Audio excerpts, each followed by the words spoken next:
What if the most powerful thing you can bring to a boardroom is exactly what they told you to leave at the door?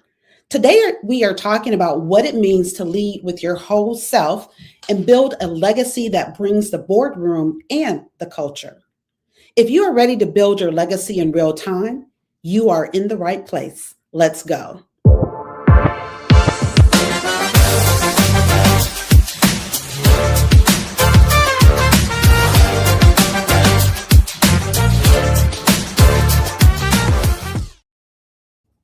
Hey, and welcome back to Women of Color Live, the live version of Women of Color, an intimate conversation, a top 20 women's empowerment podcast.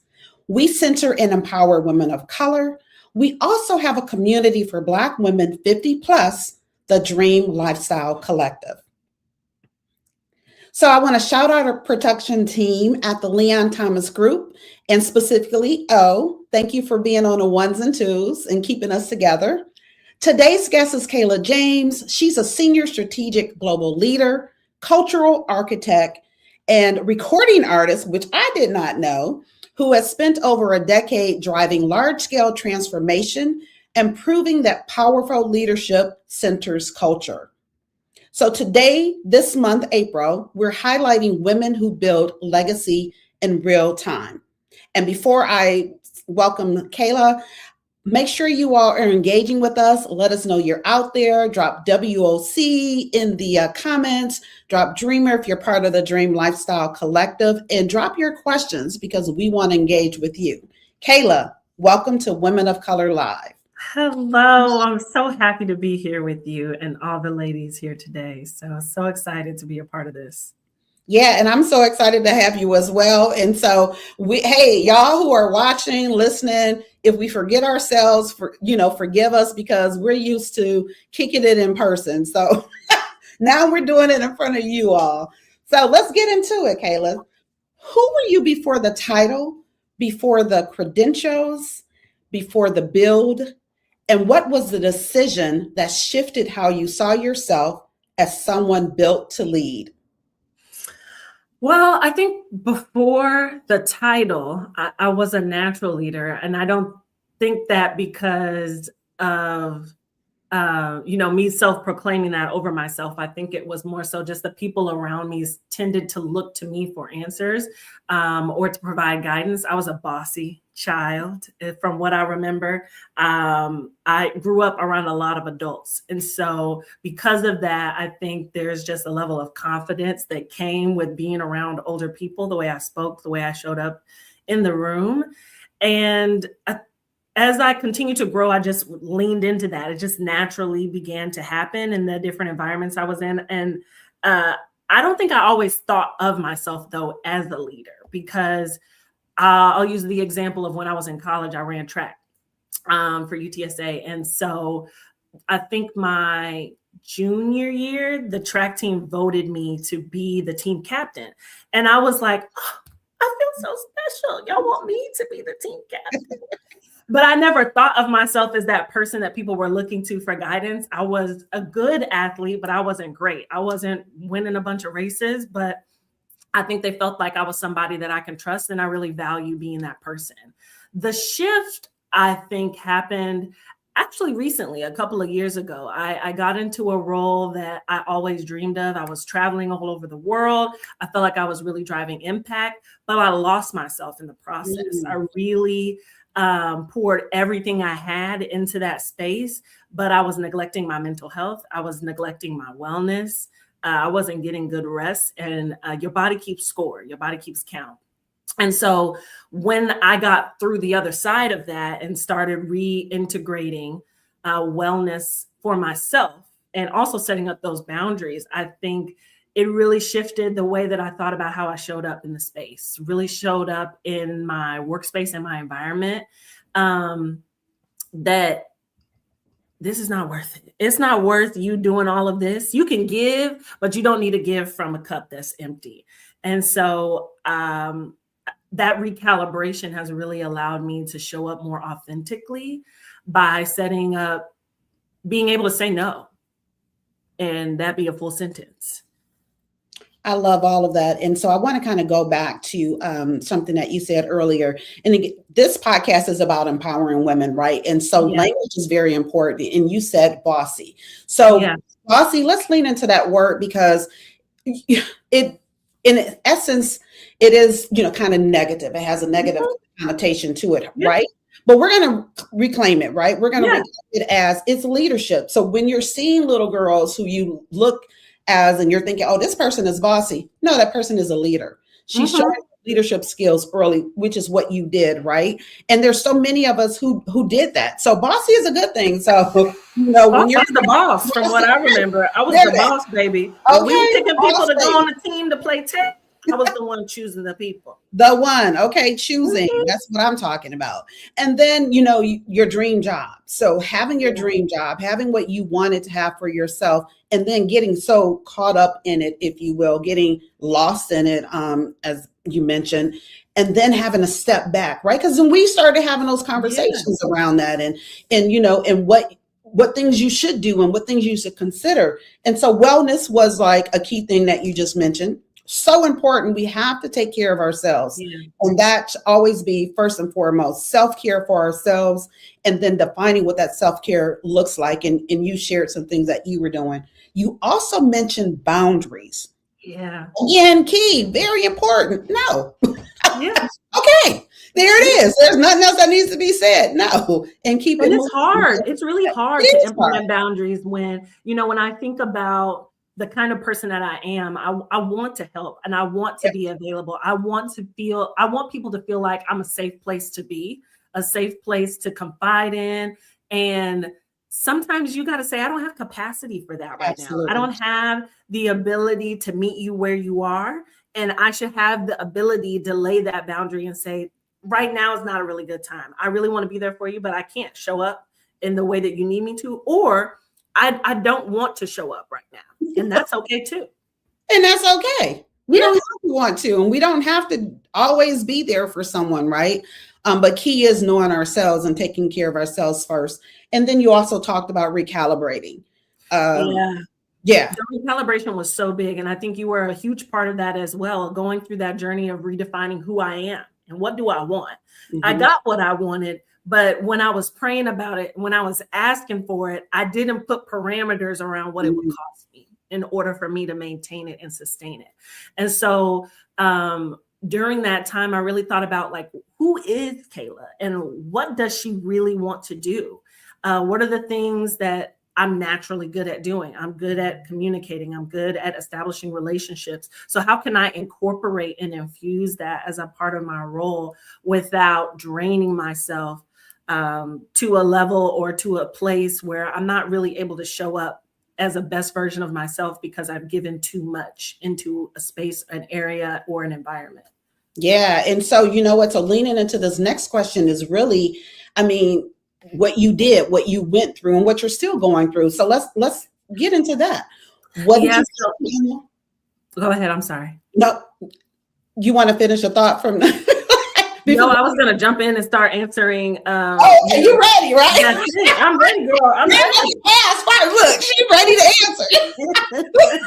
But this is how we do, right? So what did you have to unlearn to fully step into what you're building? And how has that changed how you define legacy now? So that's different than what you shared, right? What did you actually have to unlearn? I had to unlearn that I wasn't qualified. And what I thought qualified meant is that you needed more time or you needed or required more experience in order to lead in a certain kind of way. I think I thought about the people that I consider to be leaders, the people I consider to be mentors. And I had to really take a step back and notice that people were starting to ask me those same questions and that there wasn't anything that I needed to do more of to earn that level of consideration or that people valued my opinion. Another thing that I would say that I had to unlearn was that I needed to be passionate about one thing. I have really had a hard time with like self-help books or, different podcasts and panels, listening to them, and the person speaking on the panel, this is their story, this is their journey, that they identify they always had a fire about that one thing, and then they relentlessly pursued it. Yeah. Whereas I have always had multiple interests. I was able to navigate a lot of different creative spaces and do well in those spaces, and making the decision that you do not have to choose. You can take baby steps in certain directions, and then you start to be magnetic once you open yourself up to start pursuing certain things, where you attract other people to support you. And so I had to unlearn that I don't have to just choose one thing. I can do all of the things. And that was a huge weight, I think, that was lifted off of me, because it allowed me to a level of freedom to navigate more openly the world that I'm and in the environment that I'm trying to create for myself, and the experiences that I want to have. And I said this before, but I really want to reiterate the point of like earning something. I think us as Black women and being qualified, you feel like you have to do a thing in order to get a thing. And sometimes that could be like tit for tat, or you feel like you just you have to give something to somebody for you to be in a certain spot or position. And that's something that I really had to unlearn. Sometimes it's just you, because of who you are and maybe the energy that you bring into a space. That's all that anyone is looking for. That's all anyone is asking for. And that maybe they're not asking for anything. They just want you to be there. And they feel like you would be a good fit there. And that's all you needed to do. So that's another thing that was a bit challenging to navigate, was learning that I didn't have to earn something all the time in order for it to be for me. Yeah. And I love that. And it goes back to you, right? It starts with us. Yeah. It starts with us getting clear about who we are, what we want, and what we bring to the world, our assets and all of that. So I want to kind of talk about what you said about the one thing. Now, you have multiple interests. Do they overlap, or are they like totally different? I feel like they all complement each other, from the standpoint that all of them center around community, the culture of people. I like art. I like food. I am good at cooking. I love hosting events in my home. I love creating a space that allows it to feel like home. I like having conversations with people that feel magnetic, that feel natural, that produces a certain flow. Like you go into a flow state, I think is what they call it now, where you're just riffing off of each other. Yeah. Those are the kind of experiences that I really enjoy. The recording artist element, my dad was a professional singer for a majority of my life, and is still a professional singer. He has 2 albums. I think he's won a Stellar Award. He's in the Music Hall of Fame in Dallas. And so that creativity has always been a part in different artistic modalities shown up in my life. And so I think from that standpoint, I like to categorize it, like I said before, as a home. And within a home, you have food, you have spaces where people have conversations with each other, where they connect, whether that's through the artwork that's on your wall or through the music that is playing in the background. All of those things intertwine with each other. And so from that space and thinking about those things, that's where I think they overlap for me, is that I've been able to find home in the many different places that I lived, because I've always lived away from home, which is Dallas. And so I've had to redefine what that looks like in all of these different places. And it always streams back to those like core 4 things. Yeah. No, and I love that, because how you talked about having so many different interests, and similar, right? Very same, having all these different things going on. Now, I do kind of subscribe to, you do need to hone in on something, one thing, in order to really build that thing. And then the other things, it benefits those things as well. And that's where I'm at right now. I'm kind of focused on, okay, what is that one thing out of the things that I really love that is really going to move the needle for me? But again, it's about defining, well, what is that needle that you want to move, right? And so if you do have that, if you're like, okay, well, I'm trying to get to this particular level, then absolutely, you do need to hone in on that one thing and really give more of yourself to that one thing. again, which is what I'm focused on right now. Now, if you're not necessarily trying to get to a certain point of level and you're just living and enjoying life, then yeah, I subscribe back to the, okay, yeah, having all the different things going on, because like you said, there are different elements or floors or rooms in your home.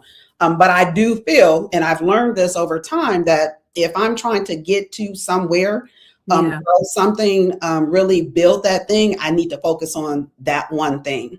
And Yeah. that's that.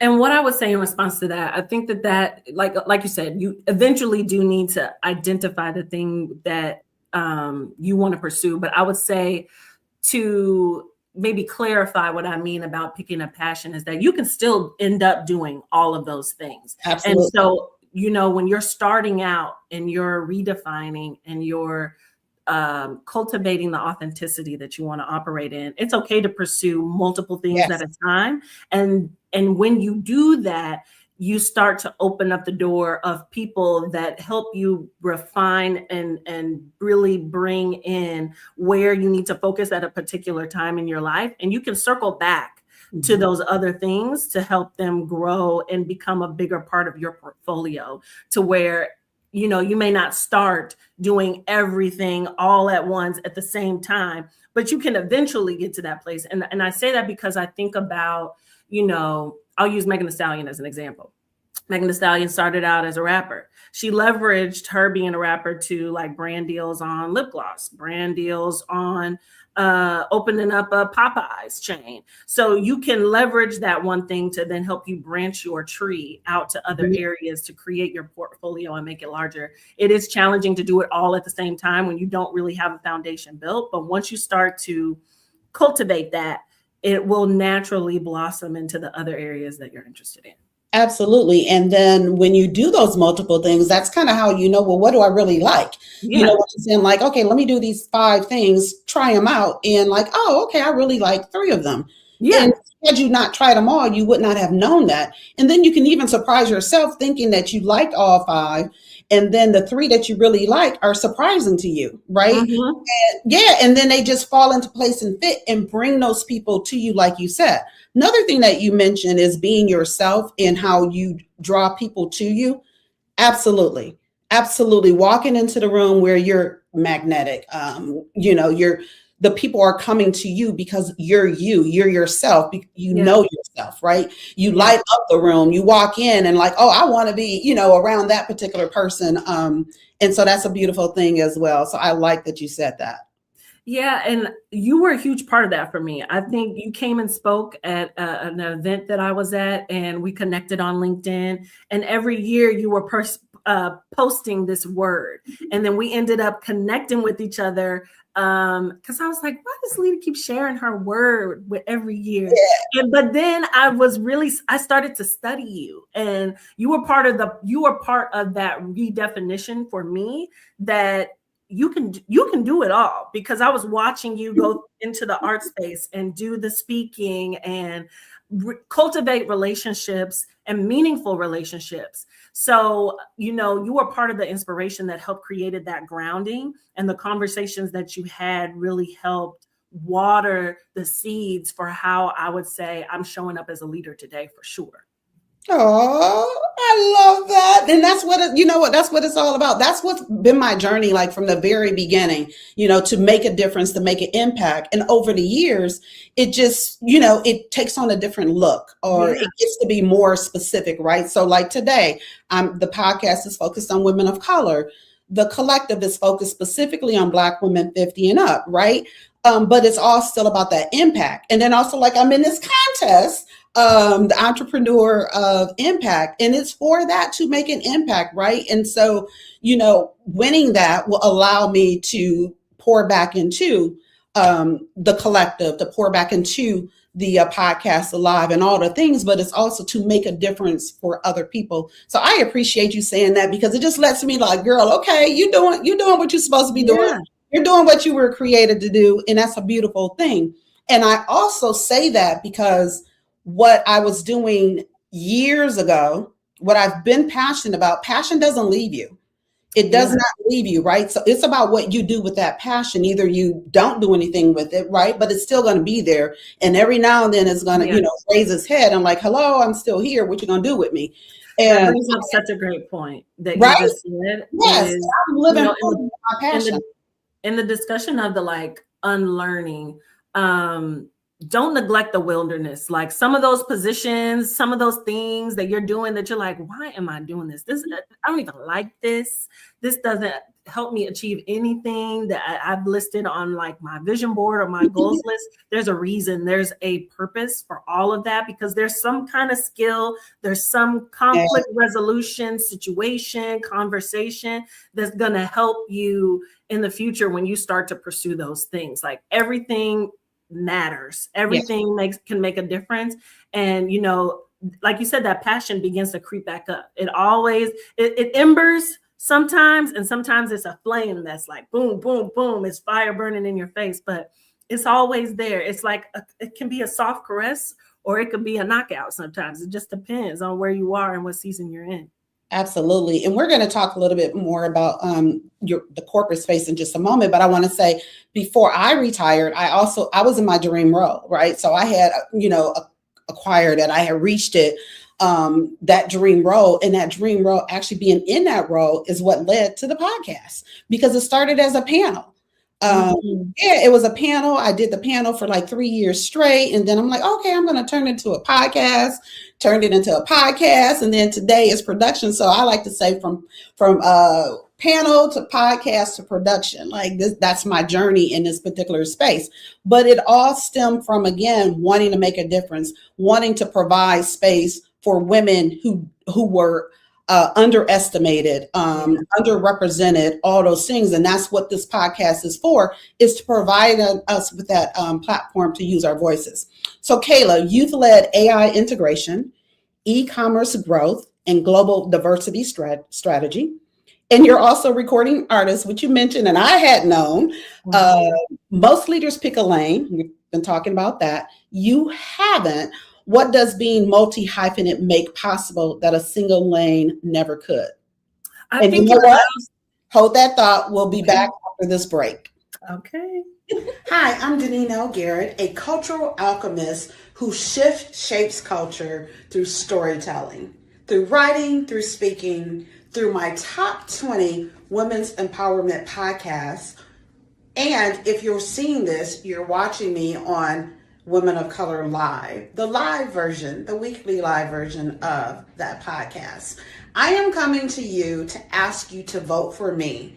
I am in the running to become Entrepreneur of Impact, and it's going to take all of us to get me there. So check this out and stay tuned.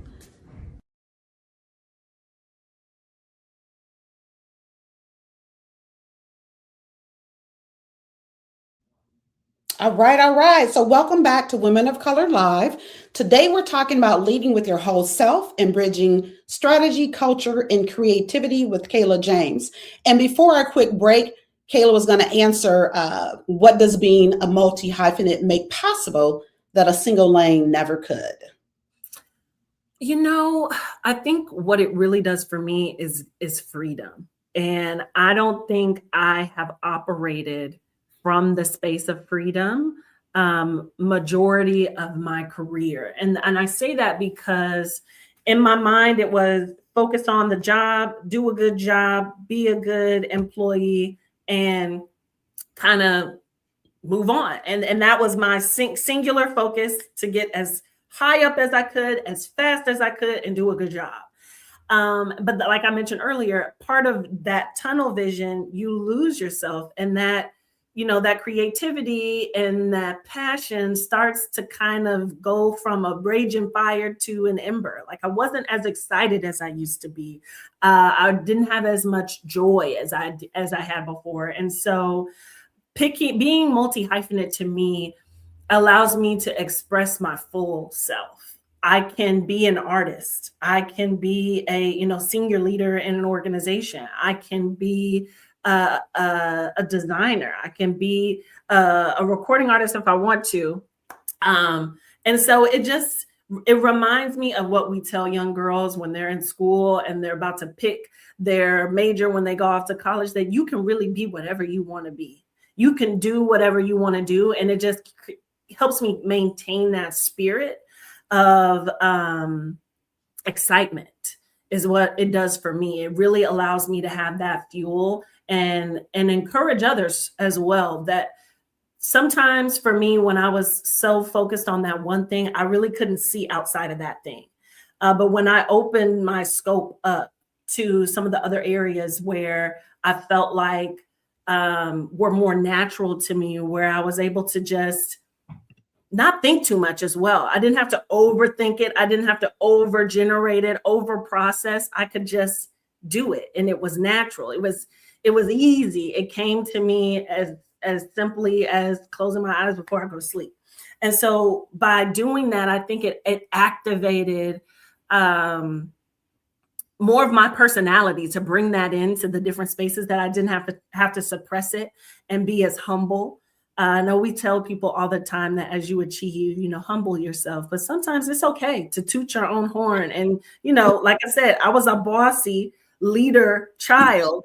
And so, bringing that childlike character back to life, that I'm that girl. I mean, I'm her. So that is what it does for me. And what it makes possible is it creates a grander future. So it makes me pray more boldly about the things that I desire and I want. I recently have joined a networking community here in Detroit. And so what it allows me to do is have more intimate conversations with people about the things that I'm interested in and how I can support them as well, so that we can grow as a community within the area that I live in, and inspire other people to pursue those things and help us build in a way that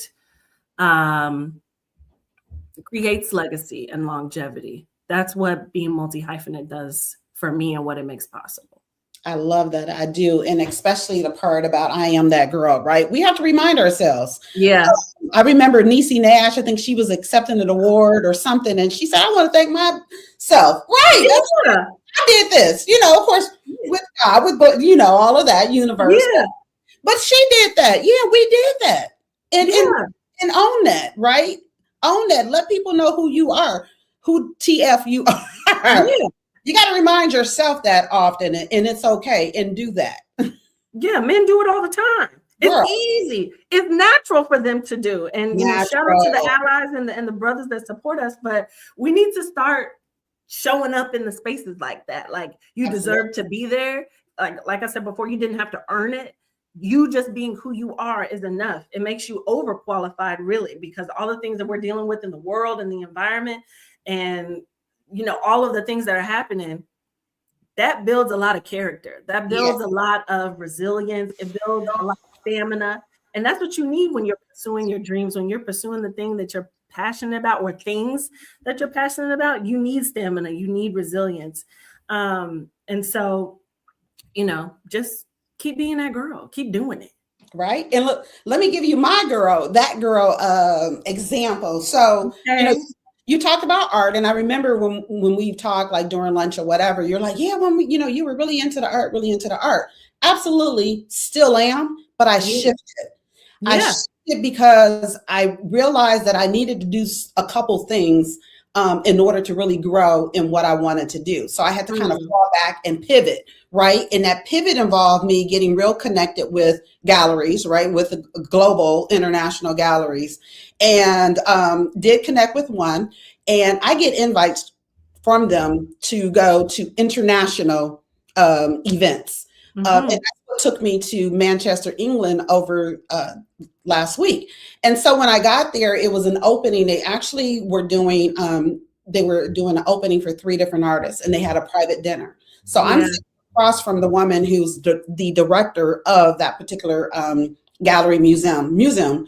And she's like, oh yeah, they did say somebody special was going to be here, and you traveled from far, right? Now that felt good. Okay. This woman is the director of this institution. And I later learned that she's also a professor. She teaches at the university that's associated with the particular museum. And for someone to say that, just little old me, right? Coming from the Detroit, right? And a baby in this whole art world, for someone of that level and stature to say what she said. And she also had spent like 16 years at Tate Museum, which is a well-known museum in London. And so that did a lot for me. And it reminded me, if I had forgotten, who TFI was. Yeah. Right? Said, people want to be around you. People want you in a room. And so I had made this post. I put it on Instagram and LinkedIn that basically is choose who chooses you. Yeah. So that's what, like, I'm really focused on, those people who are choosing me. That those are the people I'm really going to give my energy to. Yeah. And I want to build with, like you said, the networking, the community, build with, right? And it's not, and none of that trying to force into a space. If I go to push that door and it doesn't open as readily, I don't necessarily need to kick that door in. Yeah. I'm going to move on to another door. Yeah, I can't remember who said this. I'm sure multiple people have, but sometimes when you don't have the seat at the table, baby, you create your own table. Girl. And so when I think if I was to pick a person that I knew within my network that does that, that's you. Like I have watched you navigate multiple different spaces. So to amplify what you said about being that girl, it's interesting how we perceive ourselves when we're in the room with people that we have determined maybe are qualified or more qualified or that have a certain stature, because listening to you tell it to me, you talk about it so casually. Well, I was just invited to the art museum over in London. I sat there with the director and she said to me, blah, blah, blah. And I'm like, girl, I feel like you've already been doing all of these things. So for them to invite you, it was natural for you to be included. You were exactly where you were supposed to be. So, it just is always so interesting, the perception of how we see it, because like for me to you, it's like, Danita's doing it. She's got it going on. And you're like, I'm just a baby in this world, learning, growing like a little seedling. Yes. I love that. Absolutely. And that's what we have to do, right? We have to remember, again, it goes back to remember who you are, what you bring to the table, that you are a light in this world. And there's so many people who want to be next to you, who want to build with you, who want to be around you, and to focus on those people and not the others. Like I said, if you go and push that door and if it doesn't open readily, you can try to push it again.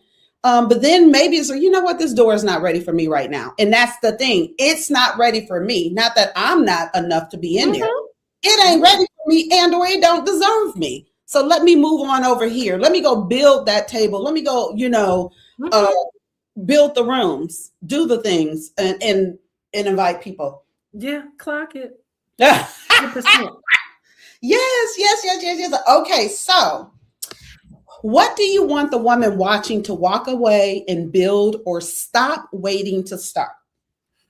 Stop waiting to start. What I want the women watching to walk away with is just begin. That thing that's in your heart, that thing that you keep thinking about, that you think that isn't good enough, even if it isn't great. You've already cycled in your mind all of the ways that this couldn't work, all of the ways that it would fail. So don't go and do those things. Just start putting the energy out there. And I'll give an example. My hairstylist, for the last 7 years, she was talking to me maybe a couple of years ago about her not having consistent clients and how she was, looking for more consistency within the shop. And so I said, you need to start using social media. Just put your camera up and show what you're doing. So I would say maybe a couple of years ago, she started doing that. And she was maybe getting 20, 30 likes here and there. She made a post this past week of a 90s hairstyle that she did. And over 500 people shared it. Girl, was it a French roll? It was not a French roll. It was like a little mullet. Mullet. You flip it up in the back, and then it's kind of like a shag at the top. Yeah, so cute. So she had thousands of people like that post, and I I just remember where she started at. She was just putting the camera up. It may not have been good camera quality, but the more that you share your gift, the more that you put it out there, you can refine it and make it better and improve it through time. But the people want authenticity, especially in this environment where, we're really technology driven. I love a little bit of AI, but some people really feel like we're missing that humanity about different experiences, the thoughtfulness around that. So you just doing it and putting the energy behind it, the universe, God will reward you for that. And you'll start to get that engagement back. I think we're all a testament that when you begin, as I've said a couple of times on the podcast today, people naturally just start to plant and water your seed. They just start to file in, and the people that choose you are the people that are meant to help you cultivate that gift and grow it. So I really want them to remember that it doesn't have to be great when you start out. Well, none of us were great when we began. We had the greatness inside of us, but it had to grow. It had to be nurtured. It had to get some constructive feedback so that it could be the best version of what it was going to be. So don't wait. Just start doing it. Even if it's a blog, just start putting it on Substack or putting it online. Put it on your Instagram page. Just post it. If it's a note, there's a guy who posts his prayers every day, and it's just a screenshot of the note on his Apple phone. So whatever it is, just begin and start to share it with the world, and you'll start to reap what you're sowing out into the world. Yeah, and you know what? And so for anyone who's watched the live, listened to the podcast over the 6+ years that we've been in existence, you will have heard me say numerous times, I started the podcast by just doing it, right? I say I Nike'd it and I just did it and built as I flew the plane, if you will. A couple things I want to say, and I'm kind of going back too. You talked about the different voices that we hear and listen to. Sometimes too many voices is too much. So you have to kind of figure out, again, the lane. What lane do I want to be in, and who really resonates with me in that lane? And that's kind of like what I did when I started out as well. Podcast, so much information out there, so much to consume. It'll have you going every which way and loose. And so I'm like, no, I cannot. So I started just focusing on one particular person. Danielle Corbett Desir is her name. She's actually going to be a guest down the future, but she had I think it was Women of Color Podcasters or something, but she had a community. She had the Facebook group, and if she didn't say it, I didn't do it, right? So whatever she said, whatever she co-signed, that's what I followed. And so when we're doing things in life, if we want to grow in a thing, kind of like narrow down who you're paying attention to, because otherwise it could just be getting too much, overwhelming, and you end up not doing anything. Yeah. And I would add on to that, be careful who you're sharing your gift, your thing with. So, as much as we're talking about community, it goes back to the boundaries of who are you pouring energy into as well, that's feeding what you're trying to produce or create. You have to be so intentional, and you have to use some discernment on who really wants you to succeed and who really is plotting on your downfall. Because some of these people are plotting for you to fail, and they're giving you advice to try to trip you up and mess you up. But as you're kind of, so for me, I'll use myself as an example. So I'm in all the lanes right now because I am redefining who Kayla is and what Kayla wants. Yes. And so who I am in this multi-hyphenated space is, I'm an artist, and I'm starting to identify the people that give me the best advice and the experiences that truly align with what I want my brand to be. So as you narrow down what lane it is that you want to focus on, I think an even bigger conversation is like, who is it that you want to be? And what do you want them to take away when they're witnessing your product, your environment, your experience?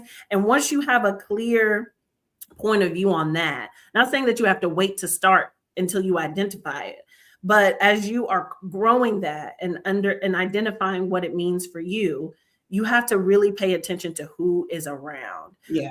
I've been going through this, and I've talked to you about this too when we've done our lunches, that I started to identify friends and even some family members too that you can't share everything with. Sometimes you got to keep it close to the vest. Yes. And some people are so stuck in their misery that they can't see you be successful, or they want to overshare all of their trauma with you.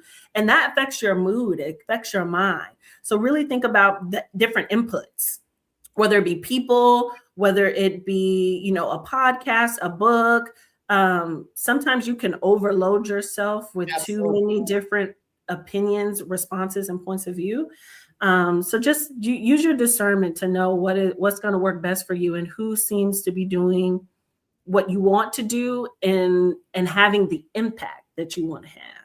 Absolutely. And your energy, like pay attention to your energy when you're around certain people, when you're doing certain thing. And if your energy is not the way that you want it to be, you might want to rethink that relationship or whatever. And you and I did talk about this. I told you how I started to notice, I felt like I'm constantly reaching out. I'm the one who's instigating everything. And it's like, okay, you know what? No. Yeah. So if I always reach out to you, then you're not valuing me and my time. So guess what? I'm going to put you on the shelf and keep it moving. Kind of going back to it, like I said, those doors. If that door doesn't readily open, then this door is not ready for me right now. So let me go on over here. You have to take the time to identify. So I have a relationship counselor, and she gave me homework that you and I are working on. And so one of the things she did is have me draw these circles, right? And like put people in these circles who align. So you take the time to do that. Like when you don't think about it, you're just like, oh, this person and that person, they fit this, that, and the other. But when you really stop to think about it, you're like, oh, not necessarily. Or like one person was in a circle, but then I'm like, you know what? I'm going to keep her in a circle. However, she's not that right now. Has been for a number of years, but right now she's not.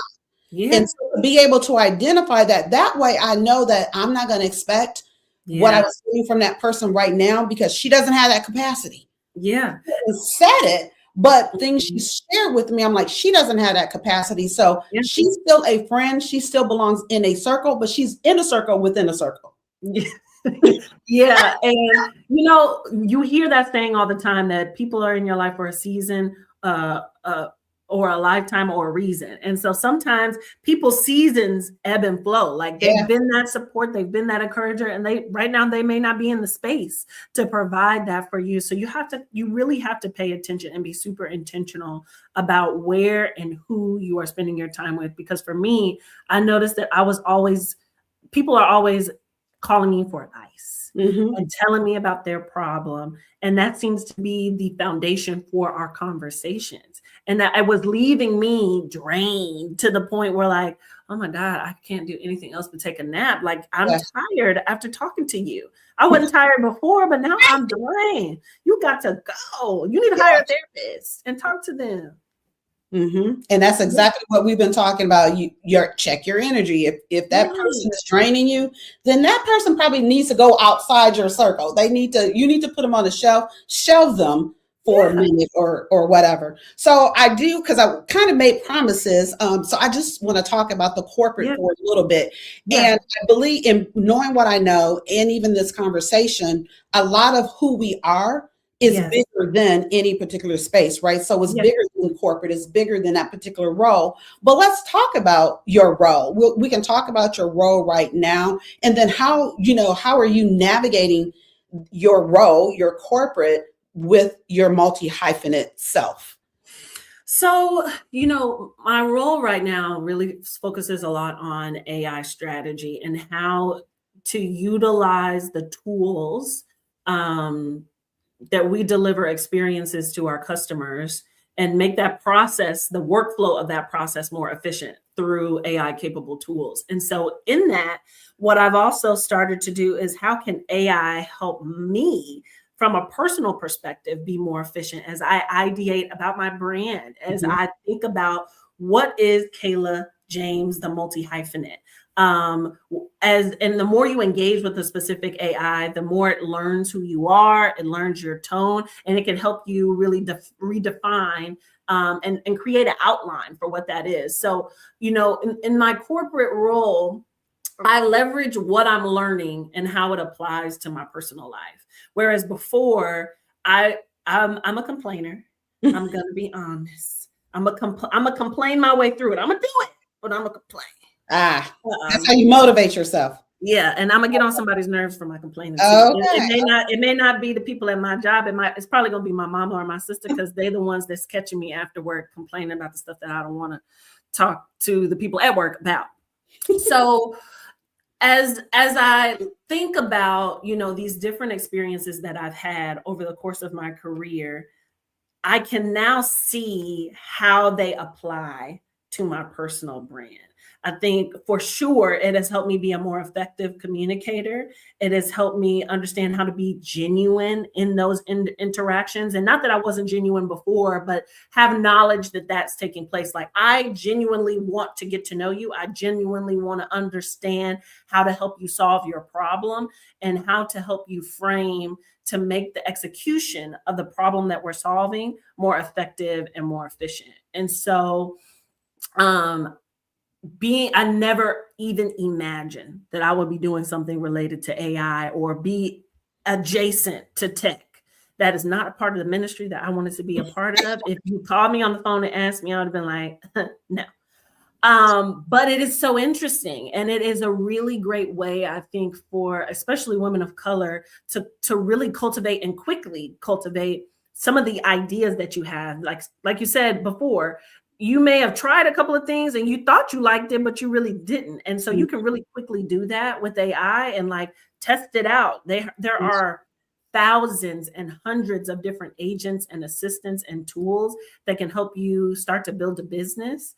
And so when I think about the roles that I have, I try to do some reflecting time in my personal time about what is transferable from this. How can I effectively solve the problem that's at hand from a corporate perspective?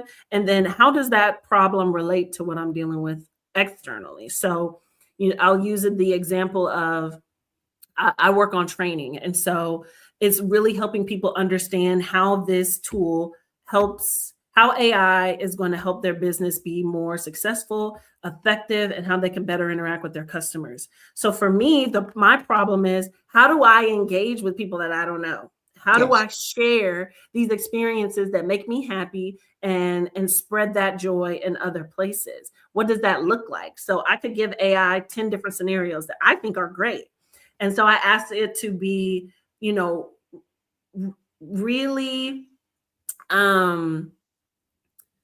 targeted in helping me align to the brand that we've talked about, and what a part of the 10 things that I've now listed out don't really fall into that category, so that I can take a more pointed perspective and energy investment into those things.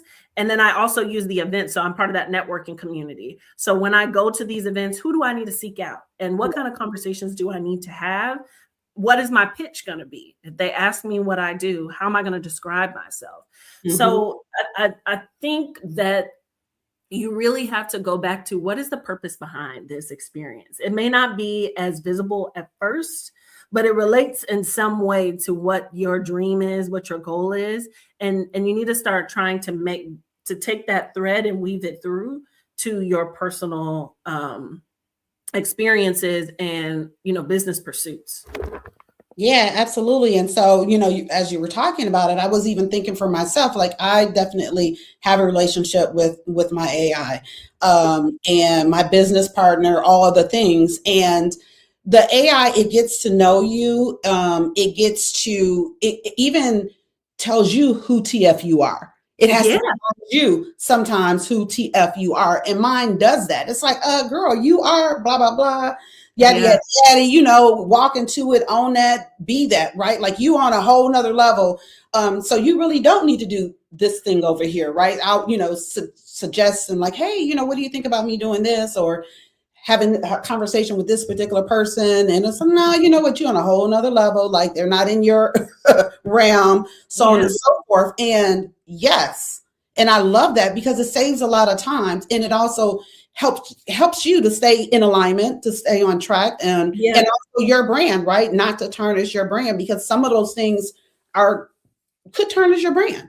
Yeah. Or it's just not in alignment with it. Yeah. And then just to, like for the women watching that are building something, AI can help you build it. Absolutely. I really would encourage our audience to not be afraid of AI. The industry is changing so much, and it is rapidly changing. It is really easy to enter into the market around this particular tool, or these various different tools, as a matter of fact. And so taking the time to learn about it, to help you be more efficient and effective, will reap dividends in your future. So if you don't, or if you haven't, I would highly encourage you just to start asking us some simple questions.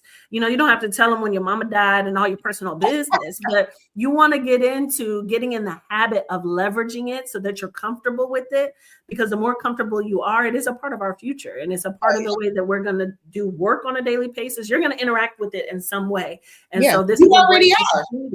That's you already are. We already are, and don't even realize it. Like, for example, I think Canva, I believe, is works off of AI or something of that extent. It's like, I've been using Canva, didn't realize I was using AI, right? Yeah. We have this preconception of what it is. Yeah. It's so much more than that. So it's like, lean into it. And then remember, it's a tool. It's something to help you. It's something to aid you. And when you look at it as a resource, maybe, you shift your mindset around it. It's a tool. It's a resource. And just make sure you're using it that way. It's your assistant. Let it be your assistant. Yeah. It requires your insight, your imagination, your human input. Without your human input, it can't be as successful as it needs to be. And so you have to be the one to integrate and use it and maximize it as a creative tool for you. Awesome. So I love what you said about, it being your assistant. Absolutely. So look, y'all that are watching, like, we're about to wrap this thing up in a minute, but we still want to hear from you. So you still have time to drop a question or just let us know you out in these women of color live streaming streets. Right. So Kayla, you don't wait for permission, you become it. And when you become it, everything rises to meet you. That's the dream lifestyle standard. So with that in mind, for the woman watching who is building something and wondering if she has what it takes, what permission would you give her? What permission I would give her would be, I said this earlier on the podcast, the permission I would give you is that you are already qualified.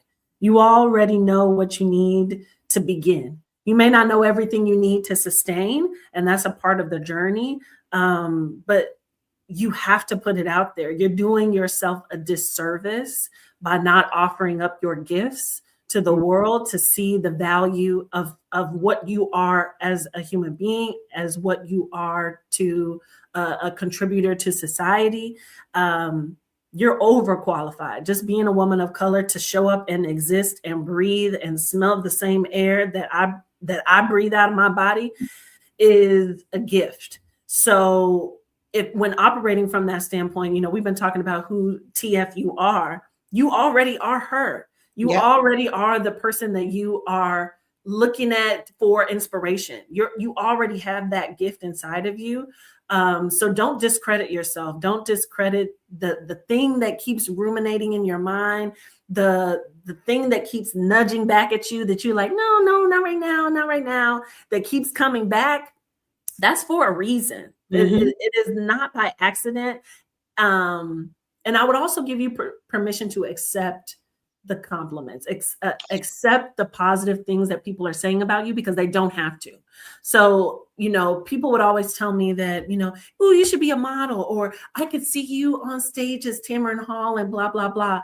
And that could be an exaggeration, but what if it really were true? What if I accepted it at face value for what it was, as something that someone went out of their way, they jaywalked their way around the street to give me that compliment and say that thing to me. So hold on to those things and save them. Like, if you get written affirmation from someone, put it away and store it so that you can go back and look at it to remind yourself that you're that girl. You're overqualified. You've got everything you need to begin. So I'm excited to see what you ladies build and how you grow and improve the quality of the world that we live in today. So that's all I would say. Just do it. I love that. And okay, y'all, now we're still waiting for those questions before, you still have a little time to drop something. But what you were saying is what I call the catch up to, good Lord, catch up to the vision. So that's I coined several years ago. And it's just that people will come to you and they'll say things to you, and it's up to you to catch up to it. Right. And you don't have to. But they're dropping something for you to consider. And, it's like, wait, you know what? I did think about that. That is something I wanted to pursue, but I just put it out my head because I didn't think I could. I didn't think it way. And then poof, somebody does. And so that's a catch up to the vision moment. And so hold that, y'all. So before we wrap, what would you like to leave those watching or listening with? Well, I'll say a couple of things. You can follow me on Instagram at @KJames_, or connect with me on LinkedIn, which is KDJames at LinkedIn.com. Or you can follow me on my YouTube channel. I will be posting new episodes for Candidly with Kayla Dion later in May. So expect my first episode on my podcast. I'm doing the things that I'm telling you to do. I'm just doing it. So be kind to your girl as I get situated and settled. But nonetheless, I'm excited for this episode. I think my guests will be worth a great listen. And the last thing that you made me think of when you were talking about catch up to the vision is paint by numbers. So if you think about paint by numbers, you have a different color that goes with each dot point. And so the compliments and the positive affirmations that people are giving you, those are all the different numbers on your canvas, right? And it's up to you to fill it with color to create a masterpiece. But you've got the capacity, you've got the brush, you've got the paint. You just got to put it to the paper, put it to the canvas. So that's what it made me think of when you were saying catch up to the vision. And just, all the artwork you have in your background, what I have in mine, it's like you're the artist, you're the painter, and the masterpiece is there. The outline is there. You just got to start putting that paint on there and filling it in. It's like a nice, pretty little coloring book. I love that. Y'all get to painting. Okay. It's your life. The canvas is your life. Get to painting. All right. So we've been talking about building, which is what the Dream Lifestyle Collective is about. So if you're ready to live it, join us inside the collective for strategy, sisterhood, and structure built for Black women 50 and up. And share this this YouTube channel, the podcast with a woman who needs to be reminded that legacy is what you're building right now. And join us next Thursday at 1 p.m. Eastern with Trish Lindo. Trish is a global small business consultant and storytelling strategist. So thank you, Kayla James. Thank you to Leon Thomas Group. And see you next time, everybody.